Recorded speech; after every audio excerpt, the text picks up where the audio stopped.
Welcome. I made it just in time. Yeah. Terrible transition. Terrible transition. So, we're not pros. we get a lot of real-time feedback from the producers over Producer. Yep. there. Welcome. Yeah, welcome to Medic Monday. Medic Monday. Live streaming every Live Monday, stream. 12 p.m. to whenever we decide to stop, which is typically we try to keep about 30 minutes. 30 minutes to an hour. Anything beyond that is So too long. yeah, so We'll last stop. week. You won't watch. You won't listen. Nobody poops for an hour. Well, Except for one of my sons. He could go all day. and probably me. I'd start looking at memes on my phone. Yeah, It's it's just game over. bad. Anyway. So anyways, yeah, live streaming every Monday at 12 o'clock. Last week, we had a bunch of stuff planned, and we were rushing around. We were talking about mental preparedness and how to be in that state of mental preparedness without being like paranoid. It's not like, oh, we're paranoid all the time or anything. It's just about like steps you can take. And then we also had Stop the Bleed class for the entire studio, which is really good. Yeah, it was great. Yeah, so yeah, we went around and we taught people normal, and these people are not like tactical people. These are people that work in tech, and they're graphic designers and video editors. And It was fun watching them look at tourniquets like they're space aliens. yes, and then by the end of the class, They could do the stuff. yep, they were like doing it all, and everybody, today I came in and we were just talking about it, and everybody really loved it, and we're sending out those certifications today. Yeah. But because we were so rushed, we really had to just get in here and do it and then talk about a couple things and then leave. So we're kind of still working on our notes. My phone's buzzing. We're still kind of working on our notes. Put that there. From that last Medic Monday about mental preparedness, and we're going to see what we can get through today. Yeah. So just really mostly two things to go after. Because if we go too deep and too broad, nobody will pay attention. This one thing I've learned in all of the instructor classes that I've done at work and keeping firemen engaged. If you've ever tried to teach a class to a group of firemen, you understand how challenging that can be because they're worse than kindergartners. They do make a lot of really good fart noises, though. There will be lots of jokes. Yes. So lots of shenanigans and such. So we're just going to talk about just a couple of things with mental preparedness, right? Because you got to have your brain ready for what you're going to engage in. That's a big deal. You don't want to vapor lock on scene. Have you ever vapor locked on scene when you were a rookie? I did. So I did. So I sure did. So this is I'll tell the story. So my first CPR call ever, right? CPR is easy. CPR is boring. If you're doing CPR properly, you should be bored. You should be like, this is boring. It's uneventful. Yeah. Because the person's already dead. Yeah. And you're just going through the motions, somebody's running the scene, you're doing whatever you can. So I show up, we walk in the front door. It's a lieutenant on my shift at our station, who's one of the best lieutenants I've ever had.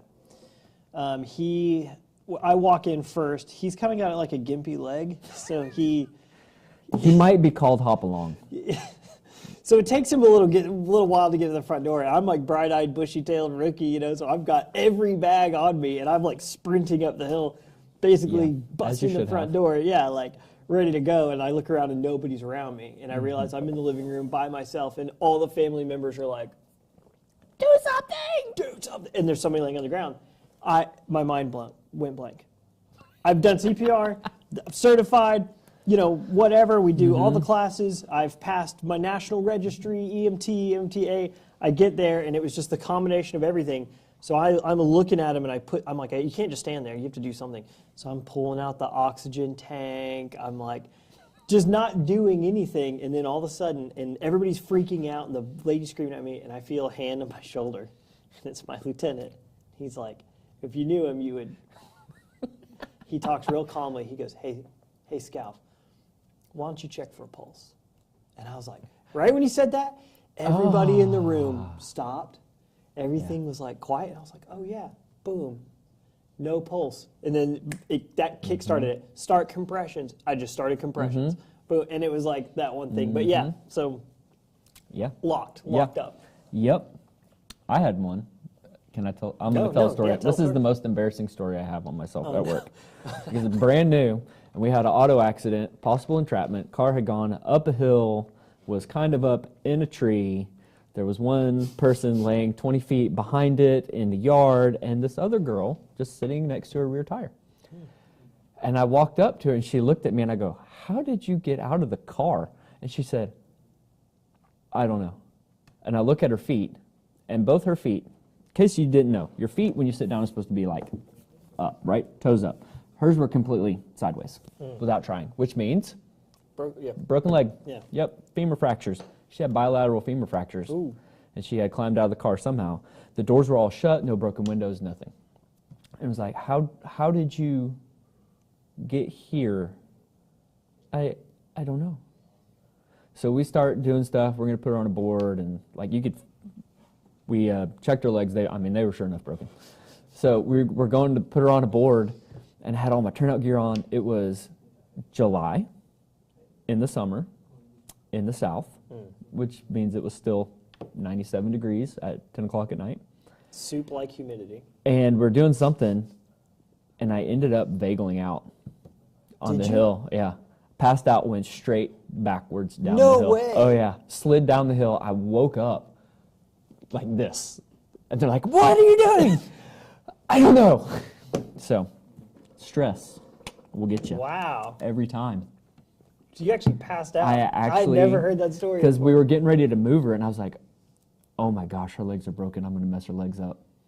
And I was just really stressed out about it. I mean, I've been on for not long. And between the heat and the stress and the thought of moving, I passed right out. Sure did. Wow. Sure did, because I was not prepared for So that you were like call. a turtle on your back, like. I was like a cockroach. You ever seen a cockroach that's feet up, flailing? That was me. Dude, that was totally funny. me. It was really bad. I can tell you exactly where it was. Every time I drive by that house, I'm like, that's where that was. I took a nap there once on call. Wow. Yeah, it's a true story.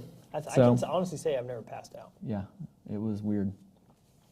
But I didn't have to do anything after that for the rest of the shift. They're like, "Eat this candy bar, drink this Gatorade, are you okay?" Put your feet up, watch a TV show. So, and I've run far more stressful calls since then and been fine. It's just that first. It's the first time your brain gets shocked by something that you see, it will change you. And that's like when we're talking about mental preparedness, it's like I'm good at segueing back into things. You see that? Yeah. Okay. When we do talk about that was not so smooth. But anyway, go ahead. You can't call it out. It's like trying to explain the joke to somebody. But when we talk about mental preparedness, you think you are mentally prepared. Like you can be like, "This is what I'm going to do. This is what I'm going to do." It's the same thing when you get shot at. You just steer in the headlights. Like your body takes a second to catch up to your brain while your brain is processing what just happened in the midst of an adrenaline dump.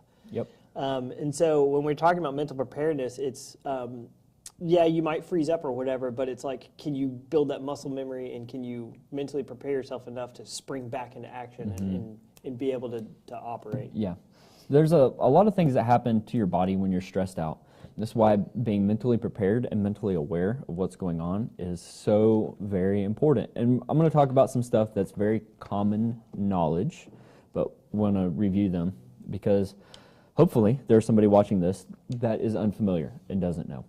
But when you're stressed out, your heart rate jumps up, your body, your veins and stuff kind of constrict a little bit, your eyes will dilate, and you get literal tunnel vision. That's not just a term. Like, really, all this stuff out here goes away, and you only see what's directly in front of you.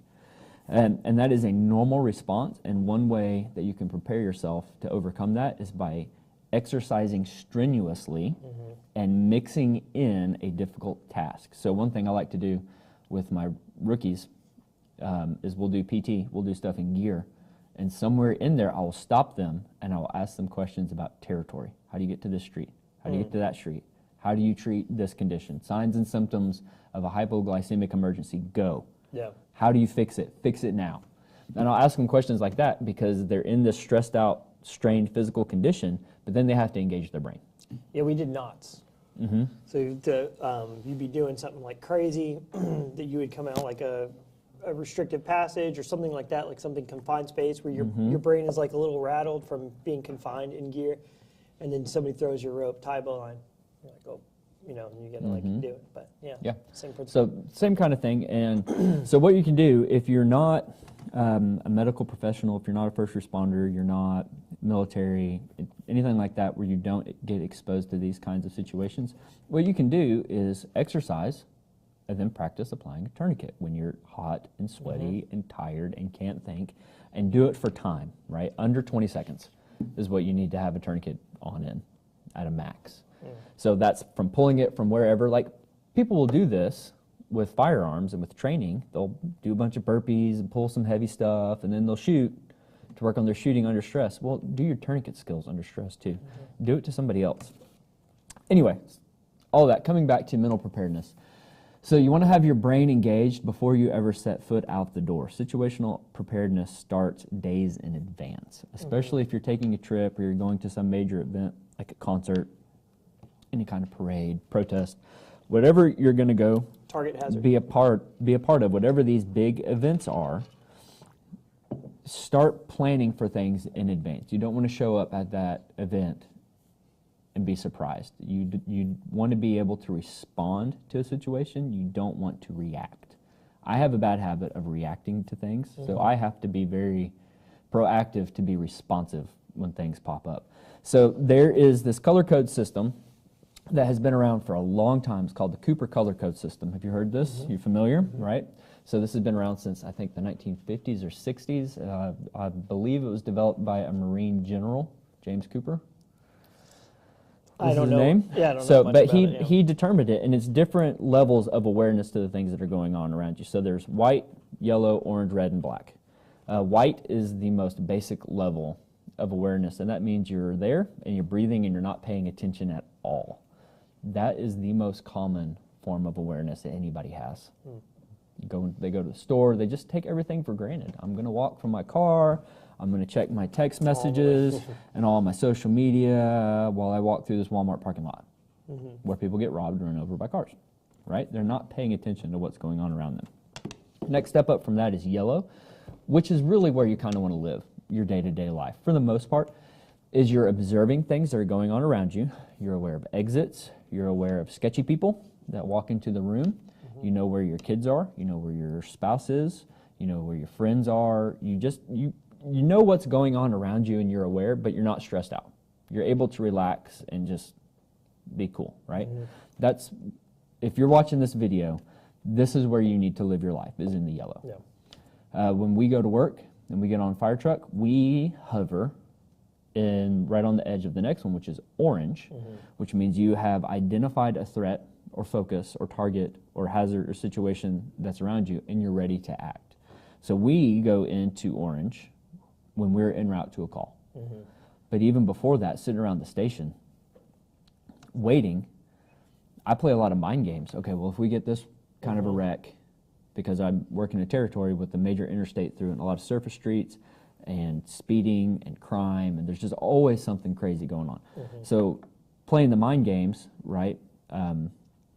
Well, if we come up on this and it's overturned vehicle, got one person trapped underneath the hood, 2 people inside the car, and 40 people standing around yelling and screaming, how am I going to navigate that situation? Especially if I'm riding in charge for the day, if I'm driving the apparatus, how am I going to place it? Where am I going to put it in order to protect the crew, protect myself? If we have to pull a hand line for fire protection or something like that. There's just so many different things that go on, right? So there you see the layers too that go into this. If I go to the store with my kids at Walmart, okay, how close do I need to keep them? Who's going to be in the buggy with me? Because my kids are all pretty young. Where's my wife going to be? Do I know where the exits are? Okay, they have completely redone this store. Do I know how to get to an exit or a bathroom or a place of cover, a place that can be a refuge and a safe haven? Where are the back rooms? Where are the employees? Are their phones around? Like, these are all things that I'm kind of looking at, right? Because if you watch the news and pay attention, there has been this crazy rise in violent crime at Walmart. And it's the same thing for any grocery store that you go to, or gas station convenience store, or driving down the road. We live in a metropolitan area that is full of road rage incidents and shootings on the interstate. All the time. Every day. So processing those things long before you ever encounter them, you as a civilian have a very low possibility of encountering one of these high-risk calls, right? It's a low-frequency, high-risk. We are high-frequency, high-risk individuals. It's just the nature of what we live in. And then even in that, what is high-frequency for us could still be low-frequency for you. So that all varies as well. But you want to live in a yellow kind of life, right? Always aware, but you're able to relax, because if you move into orange, where you are constantly identifying threats, constantly identifying targets, you will never relax. You'll never be at rest, you'll never be at ease, and your body cannot handle that. Yeah. Some people will take orange to a paranoid level, and they'll maintain that for their life. Yeah. Forever. And a lot of people that aren't mentally prepared assume that people are in that orange all the time. Like, if you do anything as simple as concealed carry, oh, you're paranoid. Oh, you think something's going to happen all the time. And that's not really what we're... That's not what it's about. It's a fact that they're not prepared. They don't know what it's like to just take note of everything around you. Cool, let me relax. I've got that in the back of my head. Yeah. And, you know, if you go back to the Illinois shooter, we talked about him last week too, with Eli Dickens. He was living the yellow life. Yeah. At the mall, hanging out with his girlfriend. Yep. Threat came up, he went straight to orange, identified the threat, directed people to move, and put down a major threat, and really worked very hard to prevent a tragedy. The flip side of that, there was a pizza deliveryman. I don't remember where this took place, but he rode up on a house on fire and saved like 5 or 6 people. Yeah. Went in and out of the building. He saved burned. 5 or 6 people, got burned, and is recovering and doing well.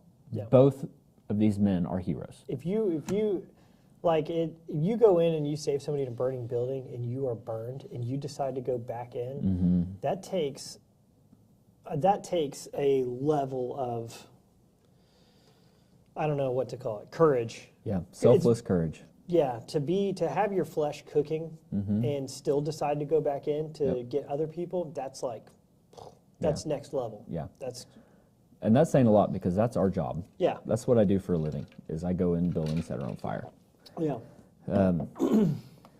So orange, that's the identified alert, ready to act. Red is there's high alert, there's a major active something going on. And we will move into red frequently. I go into a red zone 10 or 12 times a day every time I'm at work. Yeah. Sometimes more than that, just depending on our call volume. The thing about red and orange, and this gets a lot of civilians, and why there's a big issue with PTSD with a lot of people, is because they can't come out of that red and orange. They can't process out of it. Like, there's a very real decompressing that has to happen. At the firehouse, we run a crazy incident. We go back and we talk about it. Talk about it on the way back from the call. We'll sit down at the table. We actually have 2 tables like this at my fire station put together. And we'll talk about it for an hour, 2 hours, and just kind of debrief and talk through. And you have to be able to do that. You have to have that processing time, or you will not be able to perform when the next event comes. So, and that next event could happen immediately. Immediately. You might get back to immediately. We've literally been rolling up to our bay and then like stopped and then like, okay, cool, I'll buckle my seatbelt. Yep. Ready to go. Yeah. You're like, you gotta go again. We've had a really bad trend of running calls for 5 hours straight lately. Yeah. Last shift, it was two shifts ago, we had 2 car wrecks. One guy was a motorcycle versus an auto. The guy was going about 35 miles an hour or something like that. Hit the car, endoed over the car, flew about 20 feet, right? So we went from 1 car wreck to that car wreck to a house fire. And we were on the house fire. Like, we started that run at like 5:30 in the evening, and we didn't clear everything and get back to the station until after midnight. Oof. It was a long evening. Yep. And that can happen to you, especially if you live in a major metropolitan area with natural disasters, right? There's a lot of flooding going on north of here in Kentucky and I think parts of Illinois and different places. You never know what is going to happen in your day. You never know what you're going to encounter. So with civilians getting into these crazy situations more and more and more, where domestic terrorism is real, and let's call these events what they are, they're domestic terrorist events, right? Mall shootings, that is a domestic terror event.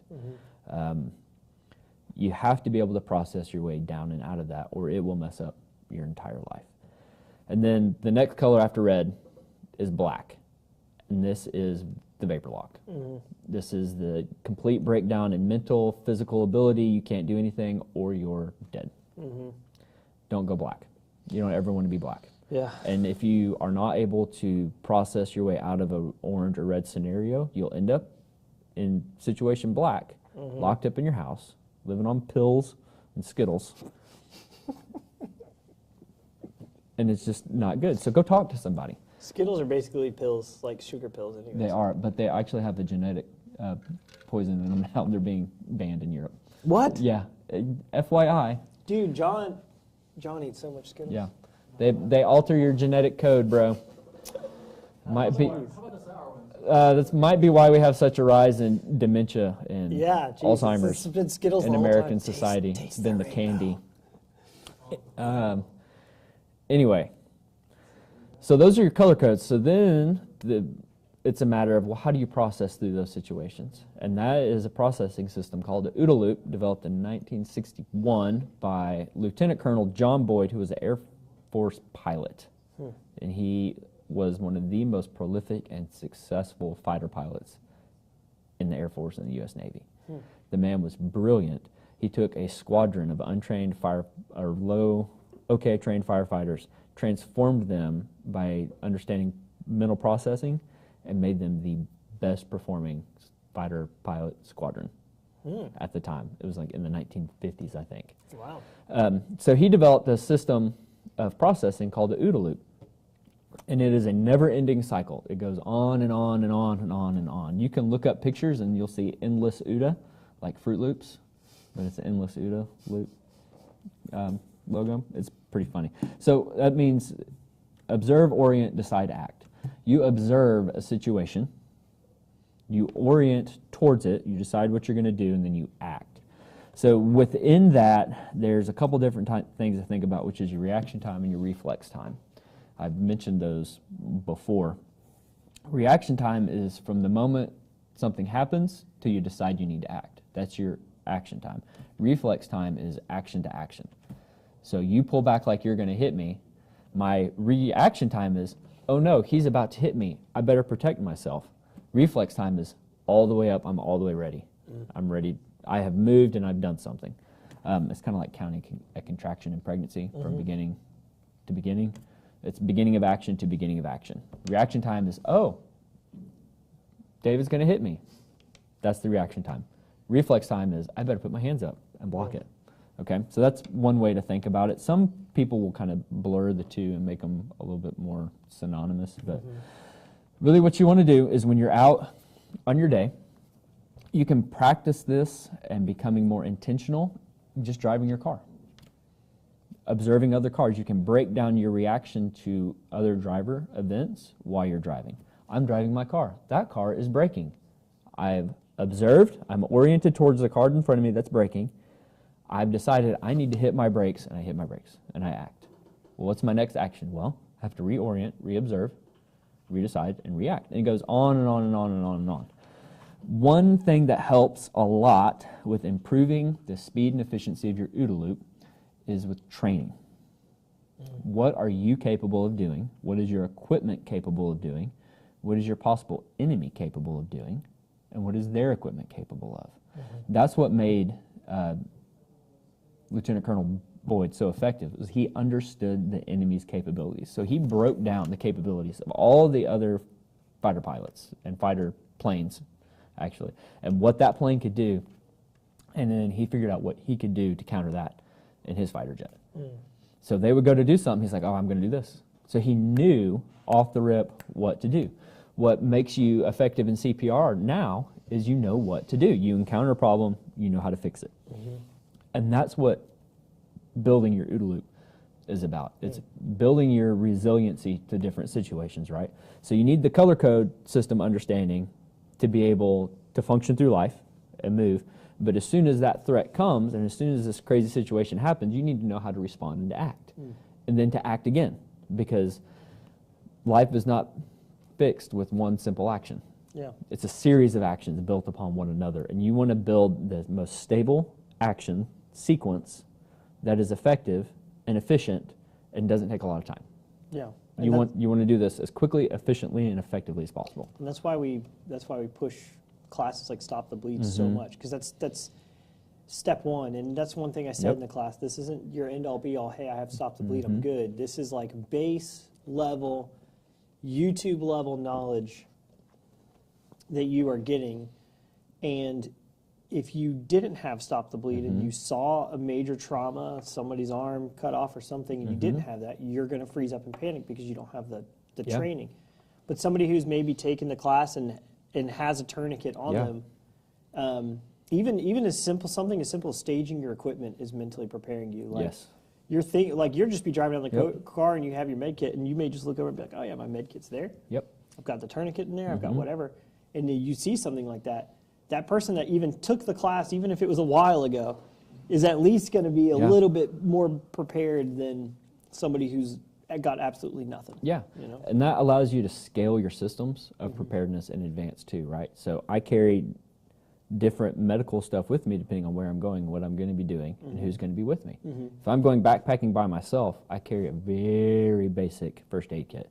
But if I go with my kids or my wife or other people that aren't experienced hikers, I will carry extra equipment with me should they fall and get a twisted ankle or a broken bone or something like that, so that I can make them more comfortable, because I know how to suffer by myself and I'm good with that. But if it's somebody else, I want them to be comfortable and to be taken care of. Yeah. And the equipment also needs to correspond to the other person's bodily anatomy, right? Yeah. Pediatric equipment is greatly different than adult equipment. And so keep these things in mind. If I'm going down to Atlanta, which I would never do because just really don't like big cities, and there was going to be a protest there. I am going to be gaming. This is going to turn into a riot, and I don't want to go anywhere near it. No. How can I get out of that city as quickly as possible? Or Charlotte, or Nashville, or Memphis, or anywhere else, right? I'm pre-gaming how to get out, where are hospitals, what are the major routes, what are the alternate ways to get there, which to us is like, duh. Yeah. Duh. Because we do that stuff. And it's like common practice to plan to think these things out. A lot of people don't do that. They'll just be like, oh, I'm going to go to the aquarium in Chattanooga today. What's going on in the city up there? What's the heat index? How much water are you going to have access to? How are you going to get out if you need to? The country concert shooting, the people were loading up people in their trucks, in the bed of their trucks, and driving them to the hospital. Like, it's that's pretty crazy. I've actually been in where protests have turned into riots twice. Once as a first responder, you know, we were called to go out there. The people were blocking off the highways, and people were getting hit by cars and all sorts of stuff. So we were assigned to that. And then second time, just as a normal Joe Schmo, sitting in my car, and I'm like, oh, just cruising down the street, and I turn, and I'm faced, the mob is there. And I'm like, I need to back out. And I go to back out, and I can't back out. Yeah. So that's it. When you experience things, you tend, like, I tunnel in on that. Like, what did I need to get out of this situation? Or like when I was snowed in for like my bag, unfortunately, as a normal person, you don't get that experience. You have to draw on other people's experience. Like, hey, these are what the guys in the field are carrying. It's why channels like in the tactical world, like Garen Thumb is so popular, or Warrior Poet Society, or whatever. These guys that have been kicking indoors, like, hey, what equipment were they carrying? Like, that's what I want to do. And we try to get out of the emulation, you know, of other people, but it's kind of hard to not. Yeah. You know, when there are people with proven systems, it's good to take their recommendations and their advice. Yeah. You can take our advice, whether you want to or not, on medical equipment, and that's fine. You can think we're crazy and dumb, and that's fine. I've been plugging holes for 11 years. I've been stopping bleeding for 11 years. I've been doing CPR for 11 years. Most people in the military get out after 10. Yeah. Yeah. So if you're going to take their advice, it's worth taking other people's advice, at least to consider and to think about, right? And I don't know everything. I don't presume to know everything. But I've been around, and I've done a couple of things. So has this guy, and I've done a few things with him too. Yeah. So that's why I have tourniquets everywhere. Yeah. Like, people are like, why do you have so many tourniquets? I've got I'm just on my kit, plate carrier's got tourniquets, battle belt IFAC's got tourniquets, the RDR tourniquet on my Safari Land holster, med kit, med kit in my pack. I've got tourniquets and med kits literally everywhere. I want to be able to work. just grab it wherever I'm I want to be able to get one without moving. Yeah. So another thing too, and here's our video recommendation. We've been going for 30-ish minutes. So on the top of the YouTube screen there, go right ahead and search for the Great White Station Fire. And there's a video, it's about 7 minutes long. Use this as a reason to up your situational awareness game, okay? This was a fire that happened in 2001, I think, somewhere in there. And 300-ish people died in a nightclub fire that caught on fire because all the exterior exits were locked and they couldn't get out. You don't want to be in that situation. That's why I check, where are the doors out? How do I get out of here? Can I get out of here? And can I get to a place of safety? Can I help other people get out? And the video is really eerie because the person filming it walks around the exterior of the building. It's either that video, there's another one. But you can hear the people screaming for help inside the building. It will haunt you. And if you are a fireman, you need to go watch that video so that you can up your forcible entry game, okay? And those crews, they got there as fast as they could. They did everything they could to help them, and I'm not going to fault them at all. But people do better. Just do better, please. Please do better, because you can save somebody's life by your ability to pay attention. And if people want to call you crazy or cuckoo or whatever, okay, who cares? Who cares? Be better. If one person in that massive crowd had gone and maybe even just checked, been like, where's the exterior doors? Hey, it seems locked. Let me ask somebody about that. Why is this locked? Yeah. You know? Yep, it's a mess. So pay attention to what's going on around you and start pre-gaming in your mind. Even as a civilian, if I've come across somebody that's choking at a restaurant, happens every day, multiple times a day, can you perform the Heimlich correctly? Can you do it on a pediatric? Can you do it on a baby that's 1 year old or less? Yeah. It's different for all of them. I just had to do it on my own kid. I've cleared my own kids' airways multiple times. Yeah. Kids will choke on hot dogs, watermelon, popsicles, and air. Why are you joking? Why? I don't know. Yeah. But we're going to wrap it. I'm going to do a couple plugs. We got some new merch coming. We've also got still our old merch. This is a popular one. Got to get you some merch. We've got some range days coming up. You can go to direarmory.com if you want like the t-shirts and stuff. And we're going to have some of the new sublimated, super high quality athletic gear on there soon as well. We've got 3 versions of med kits coming out very soon as well. Keep an eye out for that stuff. As far as medical equipment goes, head to frontlinemedicaldefense.com. You can get a discount by using coupon code DIRE10. You can get a percentage off. It's awesome. They're the ones that pack our med kits, the ones that do our Stop the Bleeds. If you're local, message us if you're interested in the Stop the Bleed, taking a Stop the Bleed class and kind of beginning your journey into staying mentally prepared. I think that's it. Yeah, hey, don't forget to like, share, and subscribe. Yes. It's on the cup. Yeah. I've been subliminaling you the whole time. You had no idea. You never knew. Also, put down your own thoughts and tips and tricks in the comment section below, right? And tell your friends to tune in. And let's get the word out on this, because that will help drive our content. And if you have any questions or anything else, reach out. Drop a comment. I'll take a look. these guys take a look, everybody will take a look, and we'll try and respond, or we'll address it and make a video out of it. And if there's any medical tips that you're curious about, go ahead and drop that below too. Yeah. And we'll see what we can do on that. Yeah, multiple times I've read comments and been like, oh, I didn't think of that because I'm not in the Louisiana Bayou. I'm not in Alaska. I'm not in where we had Jen, where she's like, hey, my biggest concern is flooding and earthquakes. I'm like, oh, well, you know, stuff like that. So, so you're saying we should do a remote Medic Monday from Alaska? I'm in.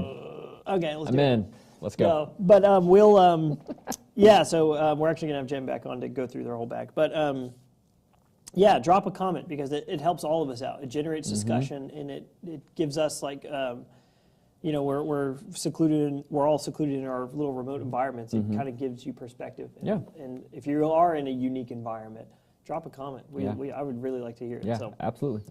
Absolutely. Next Monday, Medic Monday at 12. Same time, live stream. Same Medic Monday, same Medic channel. Same channel, Medic same time. everything. So make sure you like, subscribe, hit the bell to get notifications so you know when we're going live. Yeah. And we will see you next time. Peace.